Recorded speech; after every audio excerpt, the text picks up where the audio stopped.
Welcome back to the channel, guys. Today we had a down day in the markets. The stock market, or the Dow, was down about half a percentage point today.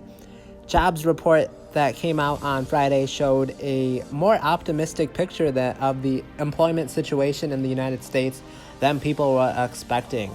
So investors are hoping for a rate cut from the Fed later this month, and that will help stimulate the economy. For those of you who don't know, lower interest rates make it cheaper for companies to borrow and are thus bullish for stocks.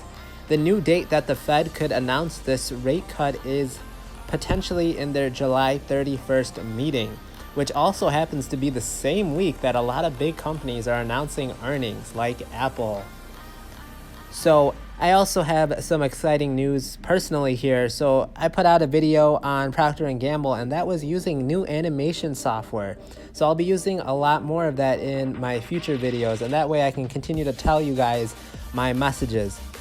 I also won't be always talking about stocks anymore. I'll be talking about finance-related topics. I may even discuss things that don't have anything to do with that. So keep an eye out on the channel. And yeah, there's a lot of big things coming up on the horizon here. So I was down a little bit more than the Dow today, 0.68 here. Another down day. In the past week, still up $20. And in the past month, still up $223. So let's get into some of the bigger stocks here. But first, we'll go over a stock I had never shared with you guys before. P&G, Procter & Gamble. Just made a video about this. So if you are not familiar with the stock at all, be sure to check out that video. Uses a lot of good animation, I think so. And, you know, I wasn't kidding when I said I was up pretty big on this position, 46%. Bought it the spring of last year, so it's had a pretty good 45% in the last year. So definitely bought it at a great time. And the best part is it's also been paying me a lot in dividends as well, and it has raised their dividend, if you are unfamiliar, for 62 straight years. So all these dividend payments and the capital appreciation, Procter & Gamble has really been one of my better performing stocks in my portfolio here. So be sure to check out that video in case you are unfamiliar with why I own this stock. And the next one we're going to talk about is Boeing at 351, was down 4 points, almost 5 points today, 1.33%. Now Boeing is down because they lost a deal with Saudi Arabian airline, and they canceled a $6 billion order for 30 more Boeing 737 MAX planes. The 737 MAX planes are the same ones that have had issues where they've randomly just kind of had issues causing them to basically kill everybody on board tragically. So that's very unfortunate. So hopefully Boeing can get that fixed, but to no one's surprise, the stock is taking a tumble because people are now canceling their orders with Boeing. But Boeing is a very large company. It takes a lot of research and development to get into this industry. So I expect Boeing to continue to be able to wear out this storm, and hopefully they'll make the improvements to make their planes safer. Then we have 3M here at $169. So it's down again today, 1.63%. I thought it had reached its bottom point, but looks like the stock is continuing to fall after it had nearly reached 175 again. We'll see how 3M does. They should have an earnings report not too far from here. When is it on? Here it says, on July 25th. So only in a couple weeks. A lot of big companies will be reporting earnings that week. So keep an eye on 3M. We have the utilities company of Southern, not doing much there. Now, the first Democratic presidential hopeful dropped out of the race today.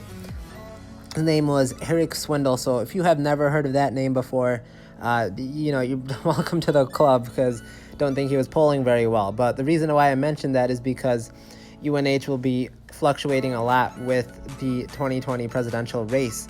And with more and more candidates dropping out as they lose all of their funding and run out of money for their campaigns, UNH stock will be even more volatile depending on who's left. So the first one dropped out today. We'll see who's next. Got to trim that field from about 20 to really just 1. Then we have JP Morgan Chase here at 112, a very stock that goes up and down quite a lot. wouldn't worry too much about it. Largest bank in the United States.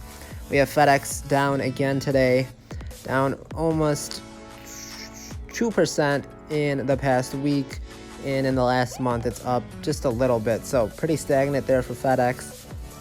Hopefully they can get things back on track there. Then we have Otter Tails, another energy company.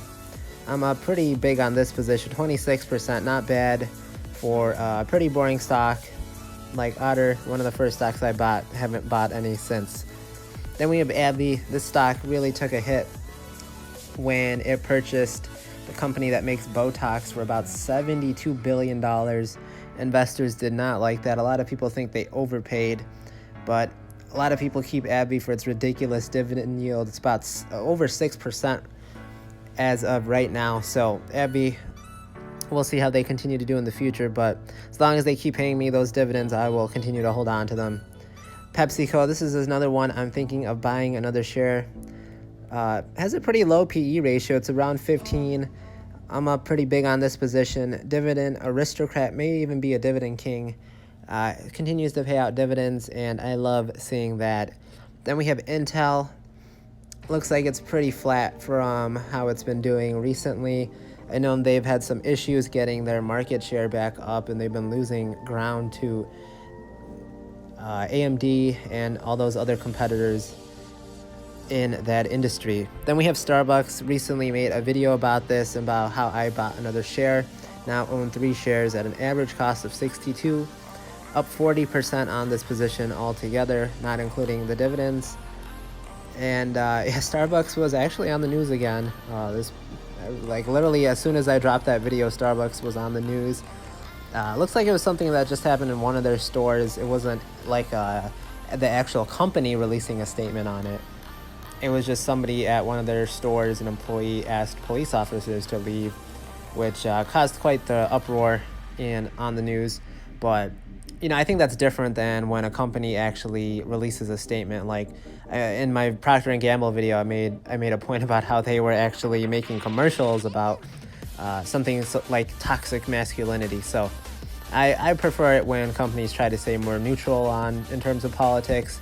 But this wasn't actually a message from the higher ups. It was literally just one person at a store. So I think this is a little overblown here. Verizon at up 0.32% today. Pays a very solid dividend as well. And then we have Store Capital at 0.38% upward trend today. So that's going to really do it for the stocks I'm going to go over. Again, guys, be sure to check out my last video and leave me some feedback. I want to make some more videos, and be sure to leave what you guys would like to see in the future. I want to hear about more topics that you guys are interested in. And be sure to hit that like button and subscribe to the channel for more content.